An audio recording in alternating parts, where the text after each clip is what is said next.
We need to get moderates out there. Sorry, but you look at the numbers, or if you're in the place where we've tried to rely on the progressives before, and they just fucking let you down real good.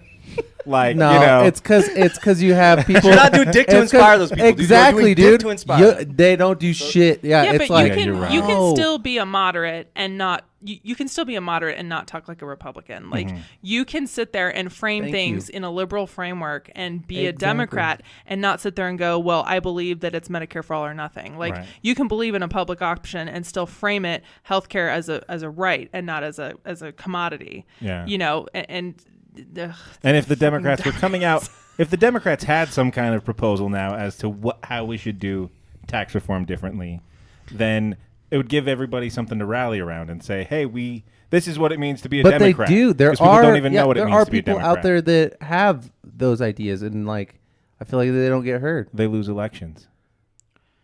Well, I'm sorry, man. That's the truth. What? That the people who have the super progressive ideas lose elections.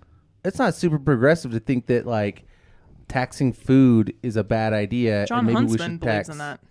Dude, John Huntsman wants to do away with the dude. John Huntsman, he's the most handsome man running. What is that? What wasn't Shane saying that last week or something? The most handsome man running. Did you guys listen to his Trib Talk podcast? No. Or Benjamin Wood? Yeah. So what did he say? Dude, he's out there talking about, like, so they're asking him about big questions, and, you know, they asked him about abortion in the state, right? Because you got all these Republicans who are running these dumb abortion laws that are going to get struck down in court because they want to send, you know, virtue signals or whatever. And he's out there, and that guy was out there saying, like, oh, well, you know, well, right now, until Roe gets overturned. Like, until Roe gets overturned? Like, he used those words, dude. And it's like, oh, yeah, this is your moderate guy? Like, get this guy out of here. They're all like that. Get out. I feel like Huntsman is the biggest wolf in sheep's clothing. Though. It's like this whole we're running on discussing mental health and depression. But that's the Republican way to do it. We're running on discussing, and that's But I even feel like that's a way to pretend like I am this caring, loving person as we cut and get rid of health care and any way to actually help people.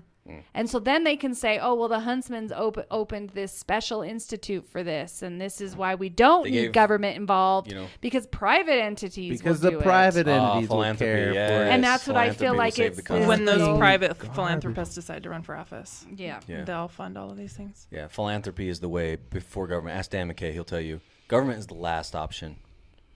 Is that really what? I hate Dan McKay. Dude, Dan McKay sucks so bad.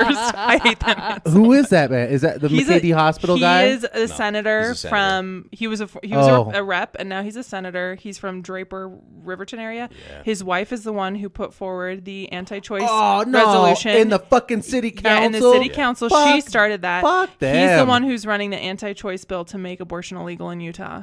He's running that this session. Yeah. And the thing that, so if you listen to the KCBW, so there's a podcast called Both Sides of the Aisle. They usually have really great people. Like they had Shireen Garbani. I love Shireen Garbani.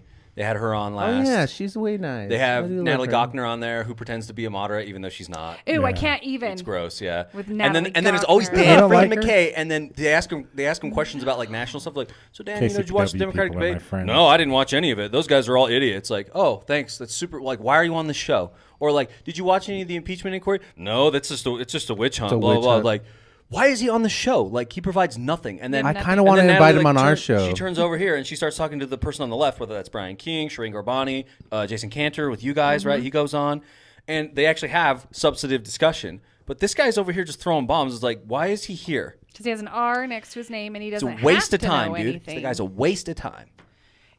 I wouldn't underestimate him. He's dangerously smart, and it's really frustrating that he's that smart. But he's also super.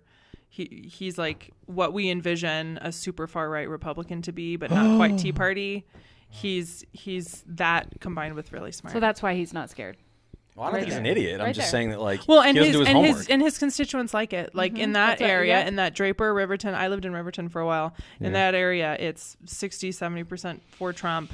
It's, a bunch of people showing up to talk about how babies are being murdered by Democrats. Hey, how come we don't recruit debaters to be to run for office? Just curious. Well, one thing I thought about this week was, so I don't know if you guys listened to the Pod Save America. Yeah, they did a thing on Iowa, and then I don't know if you listen to David Pluff's podcast. Campaign HQ. They're talking about Iowa, right? And they're talking about the JJ, or now it's the Liberty and Justice Dinner. And one of the things that really impressed me, they were talking about Obama in 2008, and they're like, that really changed. Yes, we are recording. I need stuff for between the breaks and stuff. Okay. So the one thing that they talked about was that they took it super seriously, and they crafted that speech for weeks. And of course, it's a big moment, but it made me think about something in Utah. So I thought about the candidates that I had worked for in Weber County, and the thing that stuck out most to me was that most of them would run on some sort of token ideas, I'm for education, I'm for the climate, I'm for whatever. Yeah, but there's never any sort of policy behind it. And then I turn around and I look at the campaign that Angel just ran for Ogden City Mayor, right? Where she was very policy focused. She said, these are the ideas that I'm putting forward. And she spent time in the community actually building relationships. And when she would talk to people, she actually had something to say. Right. She knew what she was talking about. Yeah. And so I feel like Democrats in Weber County especially don't spend the time to actually think about what we're going to say. They just say, well, I'm the Democrat. These are the ideas that I run on, and I'm just going to go knock 1,000 doors or thousands of doors, and it's going to make the difference. If I knock enough doors, I'll get enough votes to beat the Republican. And it's simply not true. They don't do the homework to think about what they're actually going to tell people. And that's why Democrats continue to lose in Weber County. And that all came from these guys, taking it seriously. Barack Obama's going to go out there and he's going to say this, and he's going to blah, blah, blah this, and he's going to do this. And it's Democrats don't do that in Weber County. We don't actually think, because we think, oh, it's a state legislature race, and I don't actually have to ever give any speeches or say anything substantive, so I'm never going to actually put time into it. But you also have to be super personable. Yeah. It's all about the feeling that people get from you. People vote. So you vote with your heart first, your brain second. If you have substance to back up the way that people feel about you, that's great. So if I'm in general, Democrats tend to be a little bit more standoffish in my just personal interactions that I've had with them.